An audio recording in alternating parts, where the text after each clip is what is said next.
Hello, hello. Uh, Hello. Nice to see all my subscribers, or whatever the fuck. Amadeus Kioma here, otherwise Carter. Uh, I finally decided to make somewhat actual content instead of just the normal shitpost videos that I have. I mean, they're not really shitposts. They're not even good.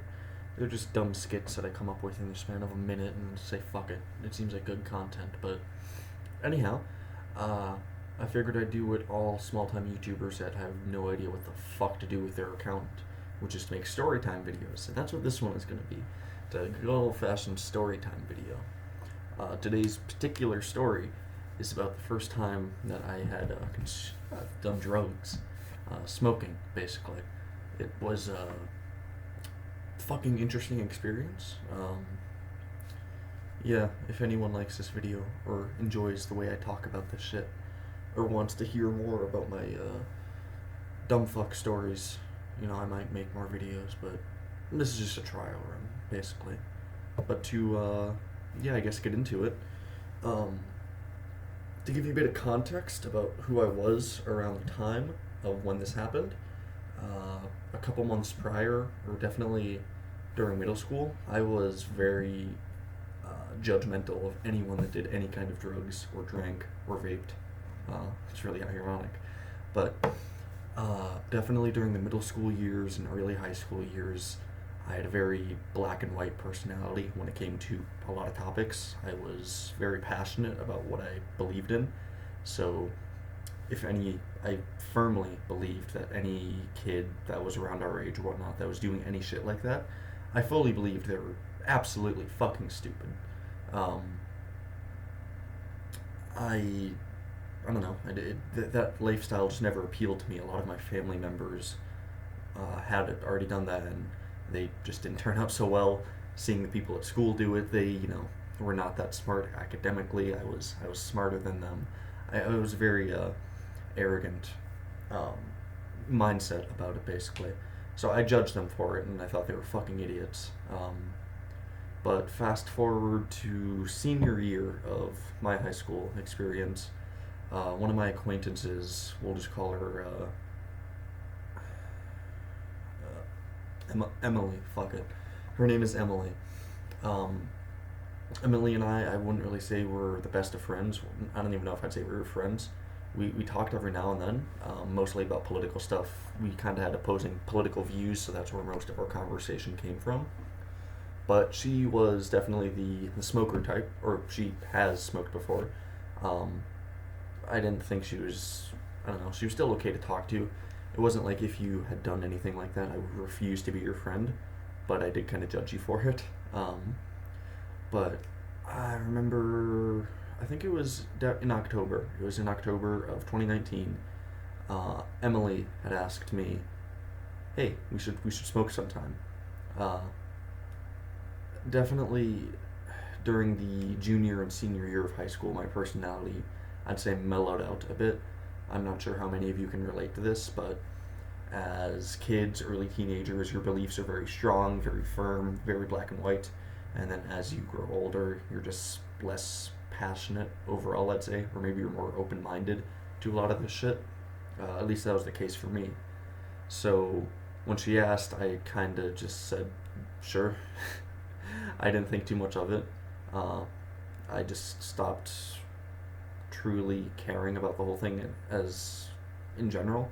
I don't know. I felt like I had more interesting shit to think about. I don't know. So I said yes to her request to basically smoke with her sometime. Uh, I had done no research as to what the fuck the experience itself is like, what you can expect, uh, how to do it, even. So I had gone into it completely blind. Um, I'm trying to remember the day. I remember telling my dad that I was going to hang out with a different friend, that he was picking me up. I remember just waiting basically out in front of my apartment for about 30 or 40 minutes or so. She was kind of a bit late, just listening to music. We finally met up though, and the area that I used to live at, it was a massive apartment complex basically. Well, not a massive apartment complex, but there was a bunch of apartment buildings. I think there was like 10 different apartments in the same general area. Right behind the apartment where I had lived was the public cemetery in the town that I live. So when we met up, we basically walked to the cemetery, walked through it a bit. I guess she was just more likely scoping it out, seeing how busy it was, if it was a good spot or whatever. So eventually we find our spot, and she starts packing the grinder, starts grinding shit up, packs her bowl, and this is where the fun begins, I guess. Um, I could not figure out how the fuck to light it. I was holding it, I believe, way too close, so there was no room for the flames to ignite and spark and burn the weed, basically. So she just lit it and then took a hit and then passed it to me. Um, that's the first time I heard any sort of stoner lingo, which was the term chariot, which is someone else lights it, sucks, the flame is still going, basically. So then if you give it to the other person quickly, they can still get a hit off of it, basically. Um, but from what I remember of the initial, like, I'd say this initial period lasted about 5 to 10 minutes, probably more so around like the 5 minute mark. But I remember overall taking 4 hits off of her pipe. Uh, Nothing too big. I remember I wasn't in a massive coughing fit. I was kind of like, I thought this would burn my lungs a lot more. I'm feeling fine. I don't know. I'm not noticing anything. Uh, so around for the first 5 to 7 minutes probably, there was just nothing out of the ordinary happening. It was just, I don't know, the taste, or whatever taste I had experienced was kind of like, whatever. But there was no effects, nothing was changing, so to say. All of that changed very fucking quickly, though. I remember looking at a tree and then turning my head to look at Emily, just to try and make idle conversation, basically. And I had noticed something. The movement felt off. It did not feel normal. Turning my head and looking at the tree and then looking at her, it felt slow. It felt very slow. Uh, the best way I can describe what my vision felt like in that moment was my frames per second was dropping from 60 to 5 instantly. Um, it was fucking terrifying. I remember just trying to fight it, trying to be like, what the fuck is happening to me? What is happening? Why is my vision getting worse? Why is everything being so choppy? It feels like I'm not in control of my body anymore. And I remember just this out of body panic was consuming me. I was starting to freak out a bit. I had not gone into this with any idea of what the fuck might happen to me. I didn't think anything. So I remember I was trying to talk to Emily, be like, hey, what is happening? I can't function right now. I'm not having a good time. And I remember grabbing onto her, like fucking putting my arm around her neck, or not around her neck, around her shoulder, basically, just using her as support because it was getting hard to stand. My body, like I said, it felt like I was no longer in control, and I don't know. That part I don't really remember a whole lot of, just that general feeling of not being in control of my own body. But I do remember that I was saying, hey, what is happening? And I remember we were walking back on the trail somewhat towards the apartments again, and she must have either shrugged me off or my balance was just getting that bad. But I remember falling towards the ground. I must have, thankfully, I didn't fucking slam my head back into the pavement. I braced my fall somehow, at least. But I remember falling, losing balance, and as my head was rolling back just to lay on the pavement, I remember closing my eyes. I don't know why the fuck I did that, but the moment I had closed my eyes, the only thought that came to mind is, I am going to die. This is it.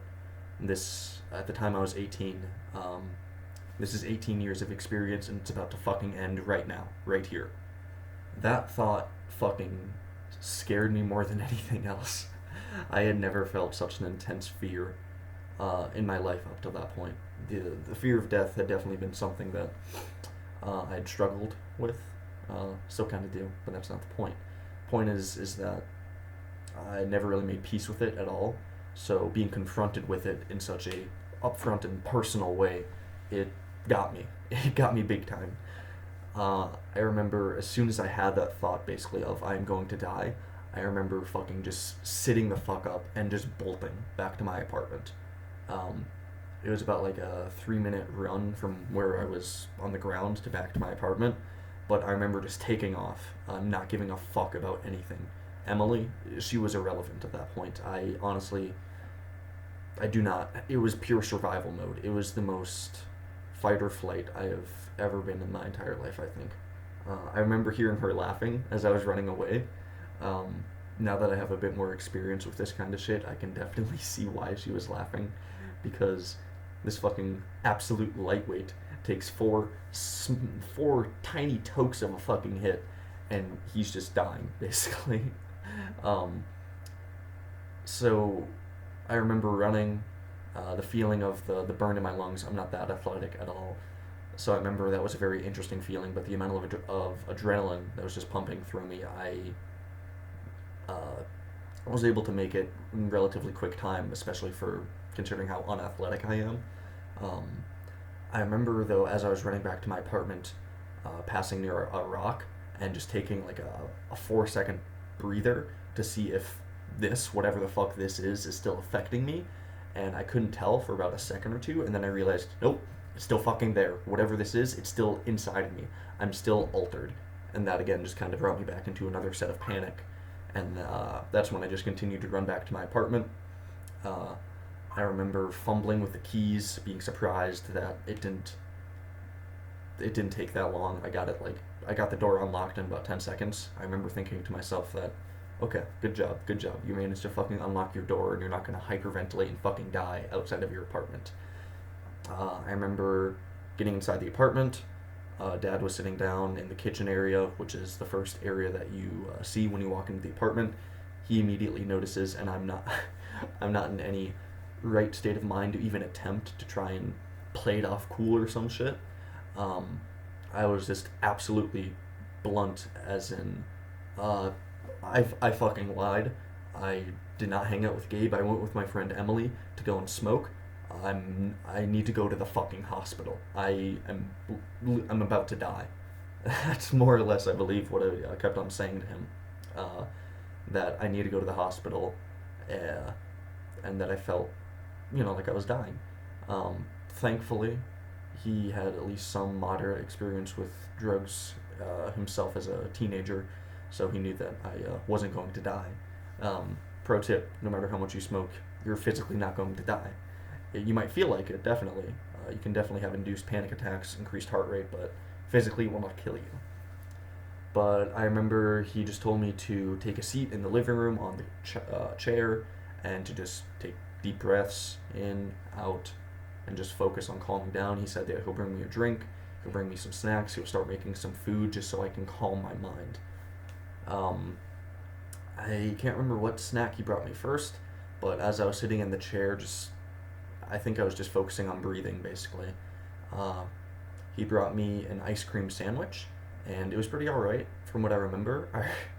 The only thing about that ice cream sandwich that I really remember is eating about half of it, and then just setting the rest of it in my fucking shoe that I had just taken off that was right near the chair. So that was pretty funny, actually. Then I also remember eating combos, the really salty one, those salty snacks. Pretzel-y food when you are high, at least for intermediate smokers. It's not that good. It feels way too crunchy. Feels like it's drying you out. It's overall just not that great. I think my face was definitely along the lines of, this is unpleasant, I don't want to eat this. So I think he just kind of took those as soon as I set the bag down, brought them back so that way I wouldn't be tempted to eat more again. I think he brought me some water, and I remember he gave me some kind of medication that he had for his anxiety problem, but basically it's just supposed to, calm you down. It's an anti-anxiety pill, some shit like that. So I remember he gave me that, I swallowed it. Around this time, I think that's when he started making food. So he was just in the kitchen, and I was in the living room, and you can't see. So from where he was in the kitchen, you can't see where I was sitting in the living room. So I was just kind of chilling. I remember pulling out my phone, and the first thing that I did, the first and immediate thing that I did, was to text my crush at the time, Let's go with, what's a good fake name? That's not Emily. That's easy to remember. Let's go with Stacy. Fuck it. So I remember pulling up my phone, opening Snapchat, finding Stacy, and I have the text conversation. I screenshotted it not too long ago for this exact video. But I just want to give you guys an idea of how fucking monkey brain I was in that moment. I could not think coherently at all. But I remember getting inside, somewhat calming down, still definitely wondering what the fuck is happening to me. I had not accepted it at all. I was still trying to fight it. I was still trying to overcome it, and it was not working. But I remember, this is very unprofessional of me. I should have had this shit pre-pulled up. But if I can find it, my typing wasn't like, so the difference between typing when you're really fucking high and really drunk is that when you're really drunk, you can't read it at all. I was panic typing basically, or I was just typing as fast as I fucking could. So a lot of words are misspelled, but you overall can get the gist of the message. That's the difference between drunk typing as well, as that you just can't read it. You really fucking can't. But no, I remember the first thing that I did was open my phone just to try and talk to Stacy. Yeah, Stacy. I might edit this part out because I'm just repeating a bunch of information that is useless. Okay. Found the texts, the screenshots. I did the thing with Emily, and I felt like I was going to die, and I'm probably having a panic attack right now, so disregard everything I say. I love you, in all caps. I have, since we broke up in January. A bit more context, Stacy and I had dated about, a year ago at that point? Or about a year ago from that point, when I was texting her at that moment. So there were still some unresolved feelings on my part, I guess. But I remember saying that, and then saying immediately sorry. I'm still sorry. I'm fucking stupid. I'm really glad you're my friend, Stacy. I'm so unhappy. There was just a lot of... I didn't space properly, really. And there was a couple of more spelling errors, but overall it's pretty easy to get the gist of what I was saying. But the first thing I did was to pull up my phone and then tell my crush that I still really fucking like you. It just went more so, they said, I'm glad you're my friend too. They asked if I'm going to be okay. I said, eventually, hopefully soon. I said that I'm happy for when school, because I think this happened during the weekend when Emily and I had smoked. So I said that I'm really happy for school because I get to talk to you guys, my entire friend group, and more specifically, you. They asked why I did the thing with Emily, and I said, because a joke became reality. So when Emily had asked me at school if I wanted to smoke with her, I just said, fuck it, yeah. I was kind of more so thinking, I'm not too sure how serious she is or how serious I am about this. But it's just I'm not going to say no. You keep the possibility open, basically, keeping my options available.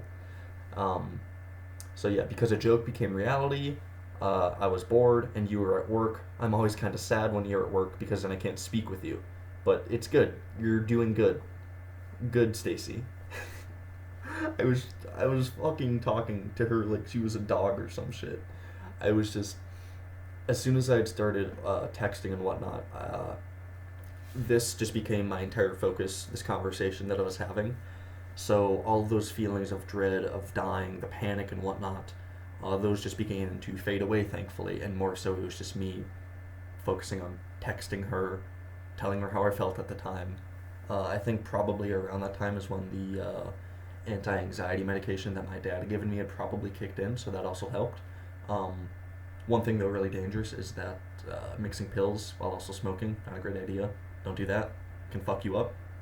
I got lucky, I guess. But they asked me, why are you sad when you can't speak to me? And I replied with, because I like spending time with you and speaking to you. It ties into and this is all caps, this second half, the I love you thing. I hope I'm not being rude. I can't not be honest. I have to say it, all caps. And I'm so happy I can. I like being honest.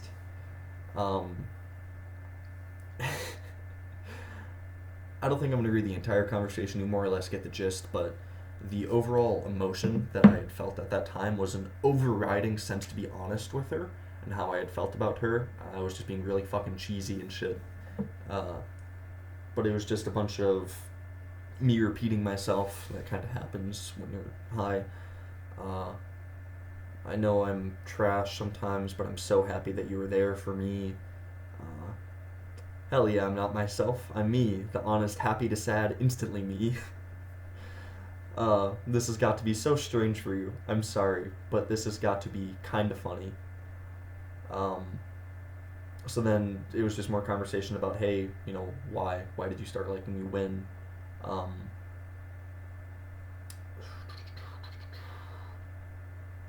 more.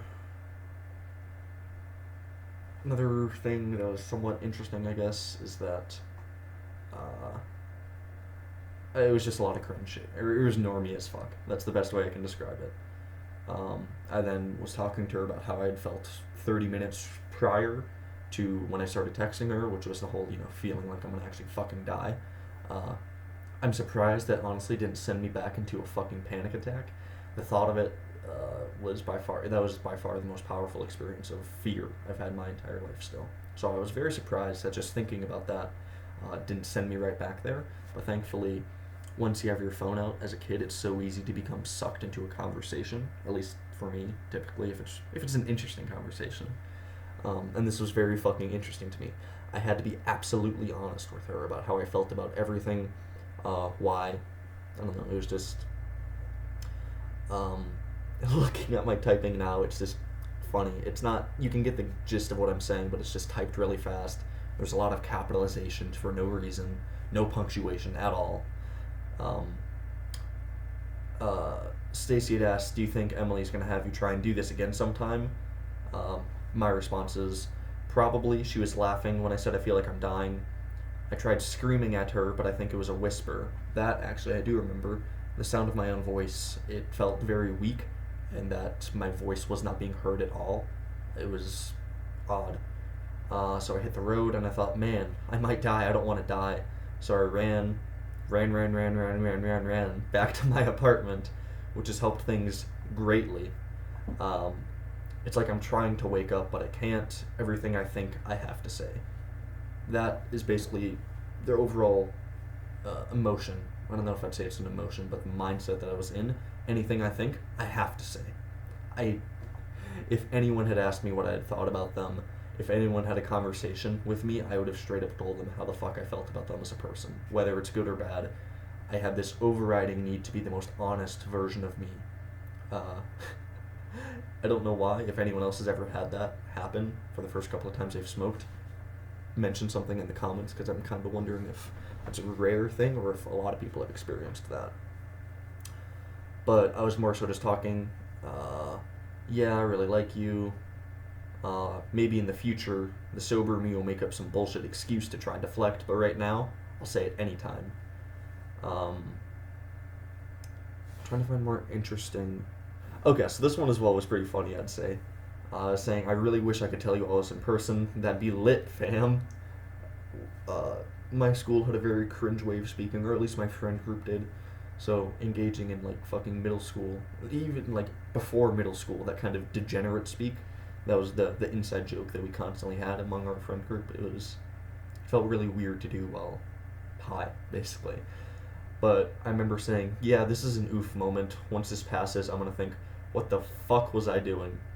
I then typed, hello, future me. Hi.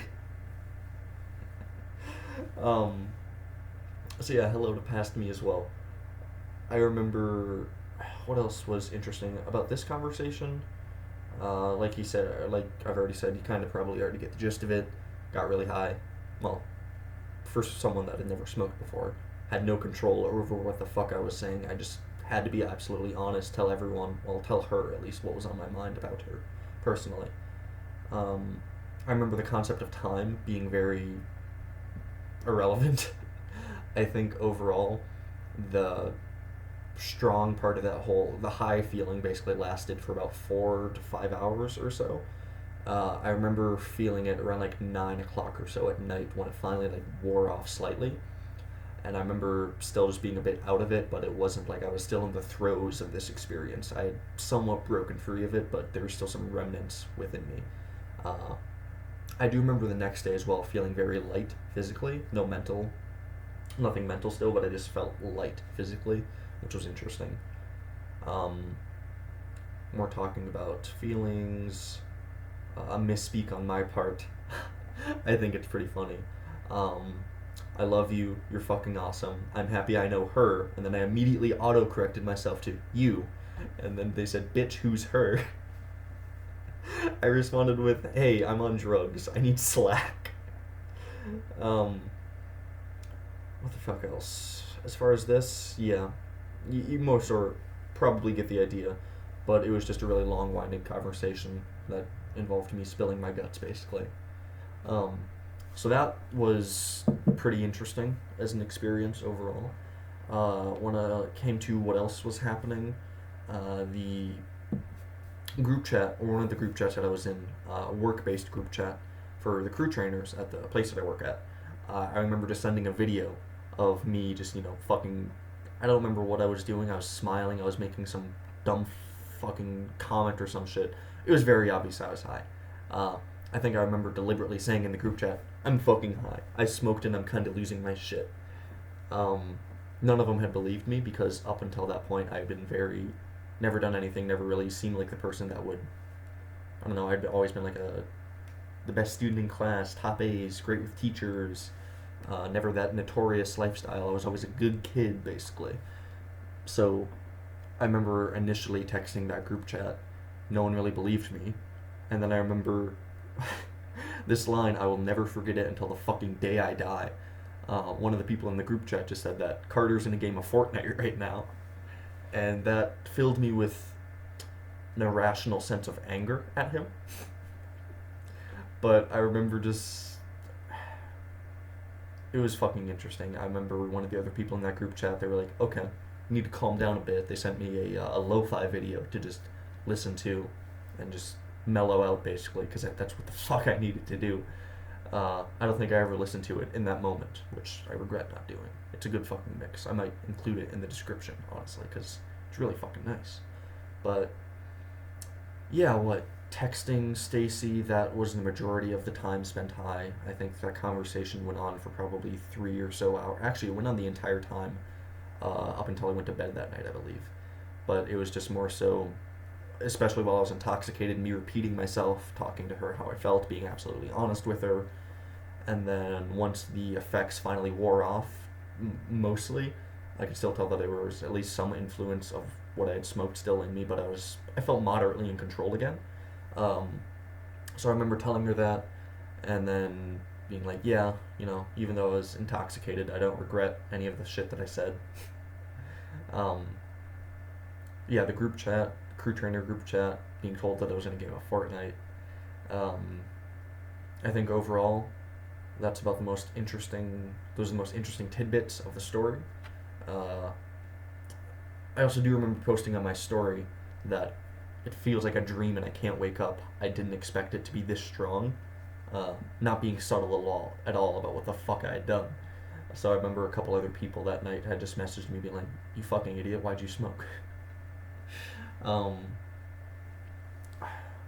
Overall, the experience, I'd still rate the first 20 minutes definitely in my top 3 worst life experiences. That overwhelming feeling of I am going to die and there's nothing I can do to stop it. That is the most fearful I have ever been in my entire life. Everything afterward, though, was pretty Swiss. It was pretty good. Just being really honest, absolutely honest with a person. Your total thoughts unfiltered. It's bad, probably. It can kind of fuck up friendships or relationships. But it felt really cathartic to say, and it felt like I just released a lot of emotions, basically. Texting that group chat as well was really fun. Overall, yeah, definitely an interesting first time smoking. I'm not gonna fucking forget it, ever. I guess the takeaway from this video is that if you do plan on doing any kind of drugs or drinking, even just alcohol or whatever, at least do some research, all right? Light or whatever the fuck. At least make sure you sum into what likely you're going to be experiencing if you have problems with control. Up until that point, when I had first smoked, I had this constant fear of not being me, basically, acting like someone else. It's kind of hard to explain, but basically there was always this subliminal or hidden fear, small fear that I always had that I'm just not me sometimes. I'm a fucking imposter. Um, so there was a lot of, I think, control issues that I had, or I was just a very controlling person about my own personality. I felt very like I had to be in charge of everything, more so. So having that feeling of absolute control taken away, broken down, fucking lost it. It was not pleasant.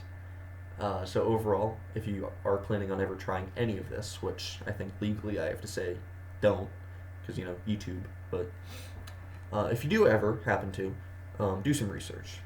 If you're a person that struggles with control, know that it's probably not going to be your absolute best time of your life. But you know, you smoke enough, and eventually you just get used to the feeling. uh, but yeah, I suppose that's been this video, 31 minutes. I'll be surprised if anyone watches this entire thing. Hopefully it doesn't take too long to upload. But yeah, like I said earlier in the video, if anyone watching this liked this kind of content, if you enjoyed my schizophrenic narrations about what the fuck my first time smoking was like, let me down below if you want more videos, because I can also talk about the first time that I drank, which was pretty interesting. I remember some of it at least. And then the first time I tried psychedelics, which was not even a week ago.